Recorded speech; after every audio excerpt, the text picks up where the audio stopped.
오늘 우리에게 주시는 하나님의 말씀 이사야 8장 1절부터 22절까지 말씀입니다. 이사야 8장 1절부터 22절까지의 말씀. 이제 봉독하겠습니다. 하나님의 말씀 경청하십시오. 주님께서 나에게 말씀하셨다. 너는 큰 서판을 가지고 와서 그 위에 두루 쓰는 글자로 마헬살랄 하스바스라고 써라. 내가 진실한 증인 우리야 제사장과 예베레기야의 아들 스가랴를 불러 증언하게 하겠다. 그런 다음에 나는 예언자인 나의 아내를 가까이 하였다. 그러자 그 예언자가 임신하여 아들을 낳았는데 그때 주님께서 나에게 이렇게 말씀하셨다. 그의 이름을 마헬살랄 하스바스라고 하여라. 이 아이가 아빠 엄마라고 부를 줄 알기도 전에 아시리아 왕이 다마스쿠스에서 빼앗은 재물과 사마리아에서 빼앗은 전리품을 가져갈 것이다. 주님께서 또 나에게 말씀하셨다. 이 백성이 고요히 흐르는 실로암 물은 싫어하고 르신과 루말리아의 아들을 좋아하니 나 주가 저 세차게 넘쳐 흐르는 유프라테스 강물 곧 아시리아 왕과 그의 모든 위력을 이 백성 위에 뒤덮이게 하겠다. 그때에 그 물이 온 셋강을 뒤덮고 둥마다 넘쳐서 유다로 밀려들고 소용돌이 치면서 흘러 유다를 휩쓸고 유다의 목에까지 찰 것이다. 임마누엘, 하나님께서 우리와 함께 하신다. 하나님께서 날개를 펴셔서 이 땅을 보호하신다. 너희 민족들아 어디 전쟁의 함성을 질러보아라. 패망하고 말 것이다. 먼 나라에서 온 민족들아 귀를 기울여라. 싸울 준비를 하여라. 그러나 마침내 패망하고 말 것이다. 싸울 준비를 하여라. 그러나 마침내 패망하고 말 것이다. 전략을 세워라. 그러나 마침내 실패하고 말 것이다. 계획을 말해보아라. 마침내 이루지 못할 것이다. 하나님께서 우리와 함께 계시기 때문이다. 주님께서 그 힘센 손으로 나를 붙잡고 이 백성의 길을 따라가지 말라고 나에게 이렇게 경고의 말씀을 하셨다. 너희는 이 백성의 모의하는 음모에 가담하지 말아라. 그들이 두려워하는 것을 두려워하지 말며 무서워하지도 말아라. 너희는 만군의 주 그분만을 거룩하다고 하여라. 그분만이 너희가 두려워할 분이시고 그분만이 너희가 무서워할 분이시다. 그는 성소도 되시지만 이스라엘의 두 집안에게는 거치는 돌도 되시고 걸리는 바위도 되시며 예루살렘 주민에게는 함정과 올가미도 되신다. 많은 사람이 거기에 걸려서 넘어지고 다치며 덫에 걸리듯이 걸리고 사로잡힐 것이다. 나는 이 증언 문서를 밀봉하고 이 가르침을 봉인해서 나의 제자들이 읽지 못하게 하겠다. 주님께서는 비록 야곱의 집에서 얼굴을 돌리셔도 나는 주님을 기다리겠다. 나는 주님을 의지하겠다. 내가 여기에 있고 주님께서 나에게 주신 이 아이들이 여기에 있다. 나와 아이들은 시온산에 계시는 만군의 주님께서 이스라엘에게 보여주시는 살아있는 징조와 예표다. 그런데도 사람들은 너희에게 말할 것이다. 속살거리며 중얼거리는 신접한 자와 무당에게 물어보아라. 어느 백성이든지 자기들의 신들에게 묻는 것은 당연하다. 산자의 문제에 교훈과 지시를 받으려면 죽은 자에게 물어보아야 한다. 이렇게 말하는 자들은 결코 동트는 것을 못 볼 것이다. 그들은 괴로움과 굶주림으로 이 땅을 헤맬 것이다. 굶주리고 분노한 나머지 위를 쳐다보며 왕과 신들을 저주할 것이다. 그런 다음에 땅을 내려다보겠지만 보이는 것은 다만 고통과 흑암, 무서운 절망뿐일 것이니 마침내 그들은 짙은 흑암 속에 떨어져서 빠져나오지 못할 것이다. 아멘. 모든 것을 받았고 모든 것을 드린 이란 제목으로 하나님의 말씀 선포하겠습니다. 1952년 발표한 김춘수 시인의 꽃이라는 시가 있습니다. 그 시는 우리나라 실존주의 문학의 대표적인 작품으로 알려져 있죠. 교과서에 실릴 정도로도 유명합니다. 그 시의 전반부만 소개하면 다음과 같습니다. 내가 그의 이름을 불러주기 전에는 그는 다만 하나의 몸짓에 지나지 않았다. 내가 그의 이름을 불러주었을 때 그는 나에게로 와서 꽃이 되었다. 자, 이름을 부른다는 행위의 의미를 이렇게 잘 설명한 다른 작품이 있을까 싶습니다. 이름이란 한 인격의 정체성을 형성하는 가장 중요한 요소입니다. 어느 집단이든 개인이든 그것을 가장 먼저 고민하는 것, 바로 이름이죠. 이름은 공동체, 집단, 개인의 성격을 가장 잘 나타내주며 동시에 그들의 지향점까지도 보여주는 겁니다. 그래서 지금까지도 장명소가 남아있는 것이겠죠. 어느 부모든 자녀 이름을 대충 지으려 하는 사람은 없을 겁니다. 물론 남들이 볼 때는 제정신이 아닌 것 같은 그런 이름을 짓는 사람들도 있지만 분명한 한 가지는 이름이란 그 사람이 어떤 사람인지를 가장 확실히 드러내는 요소라는 겁니다. 그래서 누구나 이름을 짓는 행위를 부담스러워하며 동시에 이름을 짓는다고 하는 것을 기뻐하는 것이죠. 하다못해서 애칭이라도 만드는 것은 다들 이름의 힘이 어떤 것인지를 어렴풋이 알고 있기 때문일 겁니다. 자, 오늘 본문에는 지난번 읽었던 7장에 이어서 선지자 이사야의 아들들의 이름이 나옵니다. 함께 살펴보겠습니다. 7장 1절과 오늘 본문 3절 말씀. 그때 여호와께서 이사야에게 이르시되 너와 내 아들 스알 야숲은 윗못수도 끝 세탁자의 밭 큰 길에 나가서 아하스를 만나. 본문 3절. 내가 내 아내를 가까이 하매 그가 임신하여 아들을 낳은지라 여호와께서 내게 이르시되 그의 이름을 마헬살랄 하스바스라 하라. 아멘.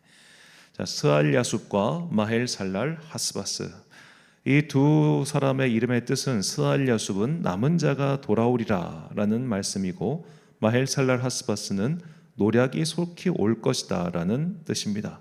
이 마헬살랄 하스바스가 구약 성경에 나온 모든 인물들 가운데 이름이 가장 긴 사람이죠. 4개의 단어가 합쳐진 이름입니다. 자, 오늘 본문은 7장 예언의 연속입니다. 아하스 왕 때 북이스라엘과 아람의 연합군이 공격해 왔지요. 이사야는 그들의 공세에서 곧 벗어나게 될 것을 예언했습니다. 이때 하나님께서 아이가 태어나서 선과 악을 선택할 수 있는 나이가 되기 전에 그들의 공세에서 결국 벗어나게 될 것임을 가르쳐 주셨죠. 그리고 하나님께서는 오늘 이사야에게 다른 아들을 낳고 그 아들의 이름을 마헬살랄 하스바스라고 지으라고 명령하십니다. 자, 이름의 뜻이 좋지 않습니다. 결국 그 이름이 뜻하는 바는 유다 왕국이 노략질을 당해서 망하게 될 것이다 라는 예언입니다. 자녀의 이름을 우리로 치면은 폭망이라고 지어라 이렇게 말씀하신 겁니다. 그리고 사람들이 왜 자녀 이름을 저렇게 불길하게 폭망, 완전히 망했다, 너희가 속히 망할 것이다, 왜 이런 식으로 지었습니까? 라고 물으면 하나님께서 당신들을 곧 망하게 하실 것이다 그렇게 말씀하셨소 라고 대답하기 위해서라는 것이죠.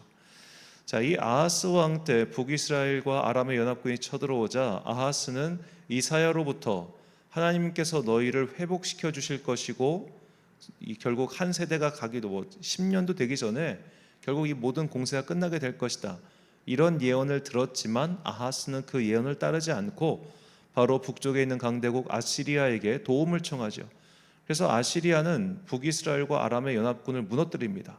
그리고 나서 아하스는 아수르의 도시였던 담메색으로 가서 그곳에 신전의 모양을 본떠 가지고 예루살렘으로 이전을 시키죠.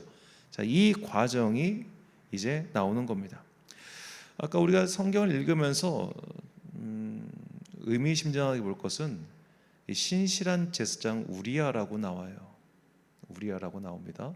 그런데 아하스 왕이 제단의 모양을 본떠 가지고 그거를 보여주면서 이대로 만들라 했을 때 그것을 수행한 제사장이 우리야입니다. 그러니까 그가 이때는 신실했어요. 근데 나중에는 신실하지 못한 자가 된 것이죠.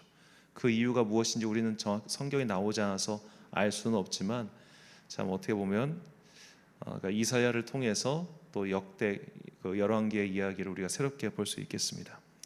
자, 여하튼 이렇게 마할살렐 하스바스라고 하는 참 발음하기도 어려운 이런 괴이한 이름을 짓게 하셨습니다.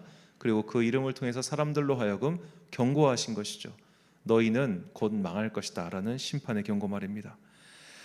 자, 이름은 가장 큰 정체성 형성 요소입니다. 그래서 이름을 짓는 것은 굉장히 중요합니다. 그런데 선지자들은 그조차도 하나님의 뜻을 전하는 데 사용했다는 겁니다. 거칠게 말하면 선지자들에게는 자녀조차도 하나님의 메신저로 사용하는 데 썼다는 겁니다. 더 정확하게는 하나님께서 선지자의 자녀들도 그 메시지의 전달 도구로 사용하신 것이죠. 자, 오늘 본문 18절 말씀입니다. 보라, 나와 및 여호와께서 내게 주신 자녀들은 이스라엘 중에 징표와 예표가 되었나니 이는 시온산에 계신 만군의 여호와께로 말미암은 것이니라. 아멘. 자, 자녀들의 존재, 이름까지도 다 하나님의 메시지로 사용하신다. 이게 축복이겠습니까? MK, PK, 그러니까 목사 자녀, 선교사 자녀에게 이런 말 하면은 당장 때려치겠다고 할 겁니다. 자녀의 인생, 우리는 그냥 흔하게 자녀의 인생은 당연히 자녀의 것이고 부모의 인생은 부모의 것이라 분리시켜 생각하죠. 성경은 그렇게 말하지 않습니다. 참 가슴 아플 정도로 자녀까지도 선지자에게는 하나님께 예속되어 있는 또 다른 존재라는 거죠. 우리는 보통 이름을 지을 때 그 자녀가 이름 속에 담긴 부모의 희망, 바램대로 자라기를 바랄 겁니다. 그런데 그 이름의 뜻이 망할 것이다, 버림받을 것이다, 심판이 임할 것이다 라면 과연 사람들이 그 이름을 부르기를 좋아하겠습니까? 사람들이 그 이름을 부르기를 좋아하지 않는데 어떻게 그 자녀를 친근하게 대하고 사회관계를 잘 맺을 수 있겠습니까? 그들을 놀리기는커녕 그들을 볼 때마다 저주하지 않으면 다행이지 않을까요? 자, 이렇게 선지자들은 멍청이가 아님에도 불구하고 자녀의 이름을 이런 식으로 지었을 경우 어떤 일이 발생할 것인지 다 알고 있음에도 불구하고, 우리도 짐작할 수 있는데 글만 봐도, 그런데도 그들은 그들의 이름조차도, 그들의 인격적 형성조차도 다 하나님의 메신저로 사용했습니다. 자, 이사야 말고도 자녀의 이름이 메시지가 된 경우는 또 호세아가 유명하죠. 호세아 1장 6절에서 9절 말씀. 고멜이 또 임신하여 딸을 낳음에 여호와께서 호세아에게 이르시되 그의 이름을 로루하마라 하라. 내가 다시는 이스라엘 족속을 긍휼히 여겨서 용서하지 않을 것임이니라. 그러나 내가 유다 족속을 긍휼히 여겨 그들의 하나님 여호와로 구원하겠고 활과 칼이나 전쟁이나 말과 마병으로 구원하지 아니하리라 하시니라. 고멜이 로루하마를 젖된 후에 또 임신하여 아들을 낳음에 여호와께서 이르시되 그의 이름을 로암미라 하라. 너희는 내 백성이 아니요 나는 너희 하나님이 되지 아니할 것임이니라. 아멘.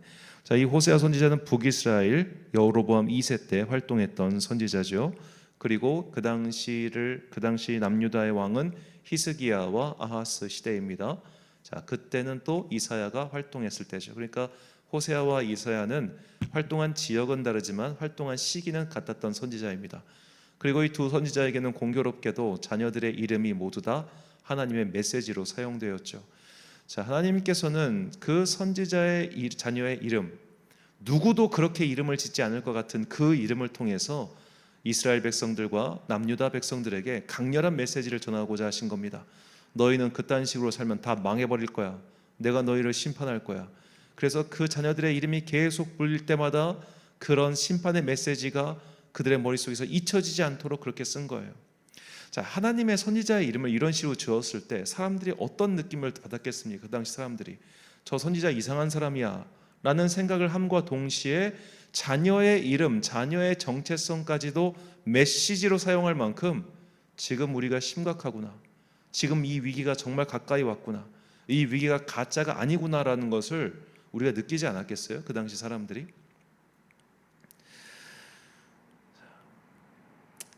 하나님께서는 선지자의 자녀들에게까지도 이렇게 어려운 짐을 지우셨지요.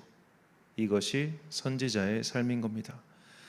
자, 그런데 하나님께서는 이렇게 선지자들에게만 시키시고 뒤로 쏙 빠지지 않으셨습니다. 하나님의 독생성자 예수 그리스도, 그분의 오심 자체가 메시지이며 그분의 십자가가 하나님 사랑의 증거이지요. 그러니까 선지자들만 그들의 귀한 자녀가 하나님의 메시지로 사용된 것이 아니라 하나님께서도 당신의 아들 예수 그리스도를 메시지를 넘어 희생 제물로 우리를 위해 주셨습니다.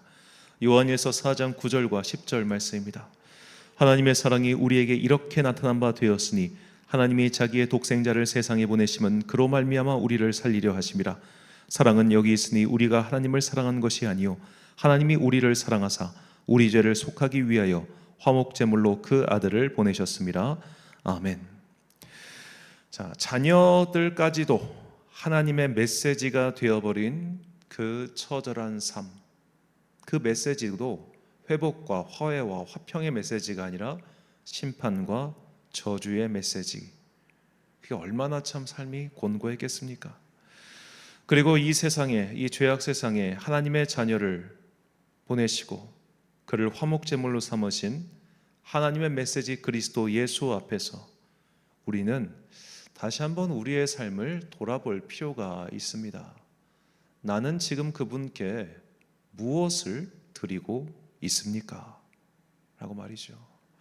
우리는 흔히 나도 주님께 드리리라, 주님께 바치리라 라는 표현을 사용하고 있지만 어쩌면 우리 마음 한켠에는 내가 드린 것만큼 주님께 받겠다, 내가 드린 것보다 조금 더 돌려받겠다, 그런 마음이 과연 없습니까? 저도 있는데 왜 없겠습니까? 내가 이렇게 희생하고 헌신하고 주를 위해 충성하면 내 자녀가 복을 받겠지 란 마음이 왜 없겠어요? 선지자들은 그런데 그 자녀의 삶까지도 하나님께 메시지로 드렸습니다. 그저 이 내 자녀도 제사장으로 삼겠습니다, 내 자녀도 선지자로 삼겠습니다, 이런 단순한 직업적 선택, 직업적 소명을 넘어서 그의 정체성, 그의 온 삶이 하나님의 메시지가 되게 하겠다, 더구나 긍정적인 메시지도 아닌 심판의 메시지가 되게 하겠다는 것은 나와 나의 가장 사랑하는 존재까지도 주님께 완전히 다 내어드리지 않으면 결코 불가능한 선택인 겁니다. 자, 이 선지자의 선택 앞에서 우리는 저는 이제 물론 자녀가 없기 때문에 쉽게 말할 수 있는 부분은 아닙니다만, 참 자녀를 드린다는 것, 혹은 나를 드린다고 하는 것이 어떤 의미인지를 곰곰이 생각해 봐야 됩니다. 우리는 어쩌면 하나님과 기브앤테이크를 하고 싶어하는 것은 아닐까요? 내가 이렇게 한 만큼 주께서 이렇게 해주시겠지라고 말입니다. 우리는 사도 바울이 로마 교회인들에게 한 말, 이 말이 과연 어떤 의미일까 다시 한번 곰곰이 생각해 봐야 합니다. 로마서 11장 35절 말씀, 누가 주께 먼저 드려서 갚으심을 받겠느냐. 아멘. 사랑하는 천안 광성교회 성도 여러분, 그리고 이 새벽을 함께 깨우고 계신 귀한 주님의 자녀 여러분, 주님께서 우리에게 독생성자 예수 그리스도를 보내주셨고 그분을 희생 제물로 삼아서 하나님과 우리 사이에 망가진 관계를 회복시켜 주셨습니다. 이것이 복음입니다. 그렇다면 주님께서 이렇게 당신의 아들까지도 내어주셨으니 우리 또한 주님께 무언가를 드림이 마땅하지 않겠습니까? 내가 무언가를 드림으로써, 그래 나는 이렇게 드림으로 끝나지만 내 자녀는 내가 드린 것을 기억하사 복을 주실 거야 라고 하는 단순한 마음조차도 오늘 본문에서 그것조차 완전히 내어드린 선지자들의 자녀들의 모습을 한번 묵상해 보십시오. 그들은 자녀의 복 따위도 바라지 못했을 겁니다. 자녀가 얼마나 어려움 속에서 그 시대를 살았겠습니까? 희망이 아닌 저주의 이름을 갖다 놨으니 말이죠. 그럼에도 불구하고 그들은 모든 것을 다 주님께 드렸습니다. 모든 것을 다 말이죠. 심지어 그들은 미래의 잘됨, 미래의 재물, 미래의 행복까지도 다 드린 겁니다. 그렇게 주님께 그들이 먼저 다 드렸을 때 주님께서는 그들의 이름을 저 하늘의 별과 같은 그런 찬란한 이름으로 이 생명책에 남겨두셨겠지요. 오늘 나의 삶의 방점을 어디다 둘 것인가, 다시 한번 그것을 묵상하시고 그 삶을 따라갈 수 있는 믿음의 용기를 달라고 함께 기도하는 여러분과 제가 되시길 주님의 이름으로 축원합니다. 기도하겠습니다. 사랑과 은혜가 풍성하신 아버지 하나님, 하나님의 선지자들은 자기 자녀들의 정체성까지도 하나님의 메시지로 내어드렸습니다. 자녀들의 이름이 심판과 저주의 뜻이 담겨 있는데 그것을 어느 부모가 제정신이라고 좋아하겠습니까? 그러나 그들은 모두 내어드렸습니다. 주님께서 모두 다 주셨음을 알았기 때문입니다.